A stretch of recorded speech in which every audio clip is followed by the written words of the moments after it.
Hi viewers, welcome to our channel. இந்த வீடியோல 6th science term 2 கான வரிக்கு வரி எடுக்கப்பட்ட மிக முக்கியமான கேள்விகள் தான் பார்க்க போறோம். ஓகேவா? இது நீங்க எந்த காம்படிட்டிவ் எக்ஸாம்ஸ்க்கு ப்ரிப்பேர் பண்ணீங்கனாலும் சரி ரொம்ப யூஸ்ஃபுல்லா இருக்கும். குரூப் 1, குரூப் 2 and குரூப் 4 எக்ஸாம்க்கு இத தாண்டி நீங்க எங்கேயுமே போய் படிக்க தேவையில்ல. ஓகேவா?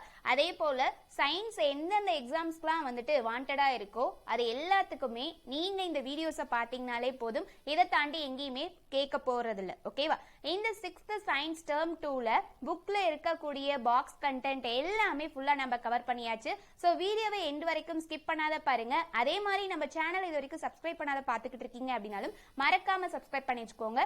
அப்பதான் நம்ம போடுற வீடியோஸ் அண்ட் நோட்டிபிகேஷன் எல்லாமே உங்களுக்கு உடனுக்குடன் வந்துகிட்டே இருக்கும். ஓகேவா? ஓகே, வீடியோக்குள்ள போகலாம். பூமியானது காற்றாலான ஒரு மிகப்பெரிய மேல் உரையால் மூடப்பட்டுள்ளது. இது எவ்வாறு அழைக்கப்படுகிறது அப்படின்னா வளிமண்டலம். வளிமண்டலமானது எத்தனை அடுக்குகளால் ஆனது? 5 அடுக்குகளால் ஆனது. அடி வளிமண்டலம் புவி மேற்பரப்பில் இருந்து எத்தனை கிலோமீட்டர் உயரம் வரையிலானது? 16 கிலோமீட்டர். காற்றின் இயக்கம் எந்த அடுக்கில் நடைபெறும்? அடிவளி அடுக்கு. ஒரு குறிப்பிட்ட இடத்தில் காற்று வீசும் திசையை கண்டறிய எது பயன்படுகிறது? காற்று திசை காட்டி. ஆக்சிஜனை கண்டறிந்தவர் யார்? விடை ஜோசப் பிரிஸ்லி. Very important question. நிறமற்ற அதிக வினைத்திறன் கொண்ட வாயுவிற்கு ஆக்சிஜன் என பெயரிட்டவர் யார்? ஆண்டனி லவாய்சியர். இவர்தான் பெயரிட்டிருப்பாரு. ஆண்டனி லவாய்சியர் எந்த நாட்டு வேதியியலாளர் அப்படின்னா விடை பிரெஞ்சு நாட்டு வேதியியலாளர். நைட்ரஜனை கண்டறிந்தவர் யார்? விடை டேனியல் ரூதர்ஃபோர்ட். காற்றில் எத்தனை சதவீதம் நைட்ரஜன் உள்ளது? 78%. காற்றில் ஆக்சிஜன் எத்தனை சதவீதம் உள்ளது? 21%. தொழிற்சாலை அதிகம் உள்ள நகரங்களில் உலவும் காற்றில் மற்ற இடங்களில் உள்ளதை விட அதிகளவு எந்த வாயு இருக்கும்? விடை கார்பன் டை ஆக்சைடு. வீச்சின் சமன்பாடு என்ன? ஃபோர்ஸ் இருக்கு இல்லையா, அதோட சமன்பாடு என்ன அப்படின்னு கேக்குறாங்க. அதிகபட்ச அளவு மைனஸ் குறைந்தபட்ச அளவு, இதுதான் அதோட சமன்பாடு. தாவரங்கள் அவற்றிற்கான உணவினை எதன் மூலம் உற்பத்தி செய்கின்றன? விடை ஒளிச்சேர்க்கை. கார்பன் டை ஆக்சைடு திரவ நிலையை அடையாமல் நேரடியாக திடநிலைக்கு மாறிய பின் எவ்வாறு அழைக்கப்படும்? அதாவது லிக்விட் ஸ்டேட்ல இருந்து லிக்விட் ஸ்டேட்டை அடையாம நேரடியா சாலிட் ஸ்டேட்டுக்கு மாறியதை எப்படி சொல்லுவாங்க அப்படின்னா உலர் பனிக்கட்டி. முதலில் செல் என்ற சொல்லினை பயன்படுத்தி திசுக்களின் அமைப்பினை விளக்கியவர் யார்? விடை ராபர்ட் ஹூக். செல் என்னும் சொல் எந்த மொழியிலிருந்து பெறப்பட்டது? விடை லத்தீன். செல்லை பற்றி படிக்கும் அறிவியல் பிரிவின் பெயர் என்ன? விடை செல் உயிரியல். ஒரு மீட்டரில் 1000ல் ஒரு பகுதி எவ்வாறு அழைக்கப்படும்? விடை மைக்ரோமீட்டர். பாக்டீரியாக்கள் எந்த அளவில் காணப்படுகின்றன அப்படின்னா எக்ஸாக்டா 0.1 முதல் 0.5 மைக்ரோமீட்டர் வரைக்கும் காணப்படுது. ஓகேவா? 0.1 முதல் 0.5 மைக்ரோமீட்டர். நமது உடலில் மிக நீளமான செல்லாக கருதப்படுவது எது? விடை நரம்பு செல். பொதுவாக செல்கள் எத்தனை வகைகளாக பிரிக்கப்படுகின்றது அப்படின்னா 2 வகை. அது என்னென்ன அப்படின்னா ப்ரோகரியோட்டிக் செல்கள் மற்றும் யூகரியோட்டிக் செல்கள். ப்ரோகரியோட்டிக் செல்களின் உட்கரு எவ்வாறு அழைக்கப்படுகின்றது? உட்கரு அப்படின்னா என்னது? நியூக்ளியஸ். எவ்வாறு அழைக்கப்படுகின்றது அப்படின்னா நியூக்ளியாய்டு. எந்த செல்களில் நியூக்ளியோலஸ் காணப்படுவதில்லை? விடை ப்ரோகரியோட்டிக் செல். எந்த செல்களில் சென்ட்ரியோல் காணப்படுவதில்லை? விடை தாவர செல்கள். செல் சுவரின் சிறப்பு பெயர் என்ன? 2 இருக்கு. தாங்குபவர் அல்லது பாதுகாப்பவர் அப்படின்னு சொல்லுவாங்க. Very important question. அடுத்தது பாருங்க, செல் சவ்வின் சிறப்பு பெயர் என்ன அப்படின்னு கேட்டிருக்காங்க. இதுவுமே வெரி இம்பார்ட்டன்ட் கொஸ்டின். செல்லின் கதவு என்று அழைக்கப்படுகிறது. சைட்டோபிளாசத்தின் சிறப்பு பெயர் என்ன அப்படின்னு கேட்டிருக்காங்க. செல்லின் நகரும் பகுதி அப்படின்னு சொல்லுவாங்க. அடுத்து மைட்டோகாண்ட்ரியா எவ்வாறு அழைக்கப்படுகிறது அப்படின்னா செல்லின் ஆற்றல் மையம். ஓகேவா? இதுவே தற்கொலை பை அப்படின்னா லைசோசோம். அடுத்தது பாருங்க, பசுங்கணிகம் எவ்வாறு அழைக்கப்படுகிறது? விடை செல்லின் உணவு. உட்கருவின் சிறப்பு பெயர் என்ன? செல்லின் கட்டுப்பாட்டு மையம். வெரி வெரி இம்பார்ட்டன்ட் கொஸ்டின், அடிக்கடி இதை கேட்டிருக்காங்க. அதே மாதிரி இந்த செல்லின் ஆற்றல் மையம் இருக்கு இல்லையா, மைட்டோகாண்ட்ரியா, இது ரெண்டும் ரிப்பீட்டடான கொஸ்டின், வெரி ஈஸியான கொஸ்டினும் கூட. அடுத்து, ஒரு பொருள் தன்னுடைய நிலையிலிருந்து மற்றொரு நிலைக்கு மாறும் நிகழ்விற்கு பெயர் என்ன? விடை மாற்றம். பருவநிலை மாற்றம் எதற்கு எடுத்துக்காட்டு? விடை மெதுவான மாற்றங்கள். பலூன் உடைதல், காகிதம் எரிதல் முதலியன எதற்கு எடுத்துக்காட்டு? வேகமான மாற்றங்கள். ஏன் அப்படின்னா பருவநிலை அப்படிங்கிறது மெதுவாக தான் அந்த மாற்றங்கள் அப்படிங்கிறது நடக்கும். இதுவே வந்து பார்த்தீங்கன்னா பலூன் உடைதல் அப்படிங்கிறது அப்படியே ஃபாஸ்டா டக் அப்படின்னு உடஞ்சிரும். அதே மாதிரிதான் காகிதம் எரிதலும் டக்குன்னு வந்து முடிஞ்சிருது இல்லையா, அதனால அது வேகமான மாற்றங்கள் அப்படின்னு சொல்றாங்க. அடுத்தது பாருங்க, பால் தயிராக மாறுதல் எதற்கு எடுத்துக்காட்டு அப்படின்னு கேட்டிருக்காங்க. மீளா மாற்றம். ஏன் அப்படின்னா பால் தயிரா மாறிடுச்சுன்னா அதை தயிரை திரும்ப நம்மளால பாலா கொண்டு வர முடியுமா அப்படின்னா முடியாது. அதுதான் மீளா மாற்றம் அப்படின்னு சொல்றாங்க. அடுத்து, பனிக்கட்டியை வெப்பப்படுத்தி நீராக மாற்றும் முறைக்கு என்ன பெயர்? உருகுதல். நீரை குளிர்வித்து பனிக்கட்டியாக மாற்றுதலுக்கு என்ன பெயர் அப்படின்னா உறைதல். கரைப்பொருளை கரைக்கக்கூடிய பொருளுக்கு என்ன பெயர்? விடை கரைப்பான். எது பொது கரைப்பான் என அழைக்கப்படுகிறது? விடை நீர். பொருள்களின் வேதி பண்புகளில் மாற்றங்கள் ஏற்பட்டால் அது எவ்வாறு அழைக்கப்படும்? விடை வேதியியல் மாற்றங்கள். மனிதன் தன் விருப்பத்திற்காக ஏற்படுத்தும் மாற்றங்கள் எவ்வாறு அழைக்கப்படும்? விடை மனிதனால் ஏற்படுத்தப்பட்ட மாற்றங்கள்.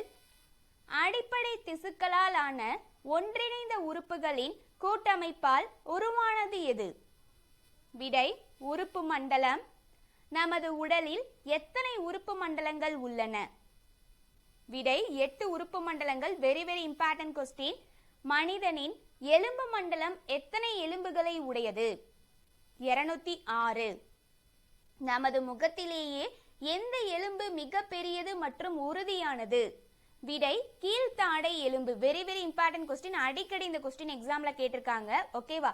நமது முகத்திலேயே எந்த எலும்பு வந்து மிக பெரியதாகவும் மிக வலிமையானது அல்லது உறுதியானது அப்படின்னு சொல்லி கேட்டாங்கன்னா அது கீழ்த்தாடை எலும்பு. நமது உடலில் உள்ள நீளமான எலும்பு எது அப்படின்னா நம்ம தொடை எலும்பு தான் இருக்கிறதுல நீளமான எலும்பா இருக்கும். அடுத்து, சிறுகுடல் எத்தனை மீட்டர் நீளம் உடையது? விடை 6 மீட்டர் நீளமுடையதான் நம்மளுடைய சிறுகுடல் அப்படிங்கிறது இருக்கு.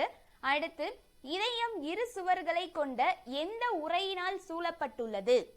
விடை பெரிகார்டியம். Important question. அதை சுத்தி உள்ள திரவத்தை வந்து என்னன்னு சொல்லுவாங்கன்னா பெரிகார்டியல் திரவம் அப்படின்னு சொல்லுவாங்க. ஓகேவா? அடுத்து, ஒரு மனிதனின் சராசரி நாடி துடிப்பு ஒரு நிமிடத்திற்கு எவ்வளவு முறை, அதாவது எவ்வளவு முறை துடிக்கும் அப்படின்னா 72 இருந்து 60 வரை. ஓகேவா?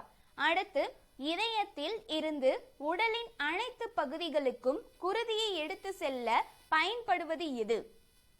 விடை தமனிகள். தமனிகளோட நிறம் எப்படி இருக்கும் அப்படின்னா வெளிர் சிவப்பு நிறத்துல இருக்கும். உடலின் மத்திய கட்டுப்பாட்டு மையம் என அழைக்கப்படுவது எது? மூளை. மனித உடலின் மிகப்பெரிய உணர் உறுப்பு எது அப்படின்னா தோல். பீனியல் சுரப்பியின் இருப்பிடம் எது? மூளையின் அடிப்பகுதி. தைராய்டு சுரப்பியின் இருப்பிடம் எது? விடை கழுத்து. கணையத்தின் இருப்பிடம் எது? விடை வயிற்றின் அடிப்பகுதி. அட்ரினல் சுரப்பியின் இருப்பிடம் எது? விடை சிறுநீரகத்திற்கு மேல். இது எல்லாமே very very important question. Pineal சுரப்பி, தைராய்டு சுரப்பி, கணையத்தின் இருப்பிடம், அட்ரினல் சுரப்பியின் இருப்பிடம், இது எல்லாமே வந்து இதோட லொகேஷன் அப்படிங்கிறது ரொம்ப முக்கியம். அடுத்து, நமது உடலில் எத்தனை சதவீதம் நீர் உள்ளது? விடை 70% நீர் இருக்கு.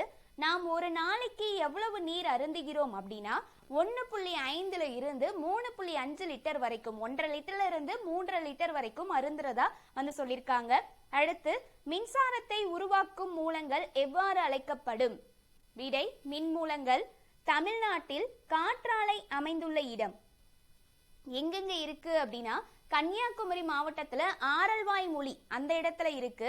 அடுத்து திருநெல்வேலி மாவட்டத்தில் உள்ள கயத்தாறுல இருக்கு. ஓகேவா? அடுத்து வேதி ஆற்றலை மின்னாற்றலாக மாற்றும் கருவியின் பெயர் என்ன? விடை மின்கலன். 2 அல்லது அதற்கு மேற்பட்ட மின்கலங்களை இணைத்து எது உருவாக்கப்படுகிறது? விடை மின்கல அடுக்கு. மின்கலத்தின் நேர்முனையிலிருந்து எதிர்முனைக்கு மின்னூட்டம் செல்லும் தொடர்ச்சியான மூடிய பாதைக்கு என்ன பெயர்? விடை மின்சுற்று. ஒரு மின்சுற்றில் பாயும் மின்னோட்டத்தின் அளவை அளவிடும் கருவி எது? விடை அம்மீட்டர். அம்மீட்டர் கருவியானது மின்சுற்றில் எந்த இணைப்பில் இணைக்கப்பட வேண்டும் அப்படின்னா தொடர் இணைப்புல இணைக்கப்பட வேண்டும். டைனமோவை கண்டறிந்தவர் யார்? விடை மைக்கேல் ஃபாரடே. Important question. மின்னோட்டம் ஒரு கடத்தியின் வழியாக பாயும் பொழுது என்ன ஆற்றல் உருவாகிறது? விடை வெப்பாற்றல். வெப்பத்தின் SI அலகு என்ன? விடை ஜூல். அப்ப இது J அப்படின்னு சொல்லி மென்ஷன் பண்ணுவோம் இல்லையா? அடுத்து வெப்பத்தை அளக்க பயன்படும் வேறு அலகு எது? கலோரி. வெப்பநிலையை துல்லியமாக கணக்கிட உதவும் கருவி எது? விடை வெப்பநிலைமானி. எந்த கண்டத்தின் வெப்பநிலை உலகிலேயே மிக குறைந்த வெப்பநிலையாக அளவிடப்பட்டுள்ளது? விடை அண்டார்டிகா. எவ்வளோ இருக்கும் அப்படின்னா எக்ஸாக்டா சொல்லணும்னா -89 டிகிரி செல்சியஸ்ல இருக்கும். ஓகேவா? சோ இதுதான் அந்த குறைந்த அளவா இருக்கு. அடுத்து நமது உடலில் சராசரி வெப்பநிலை எவ்வளவு அப்படின்னு சொல்லி கேட்டிருக்காங்க. அதற்கான விடை 37 டிகிரி செல்சியஸ். 1 கிராம் நீரின் வெப்பநிலையை 1 டிகிரி சென்டிகிரேடு உயர்த்த பயன்படும் வெப்ப அளவு என்ன? விடை 1 கலோரி.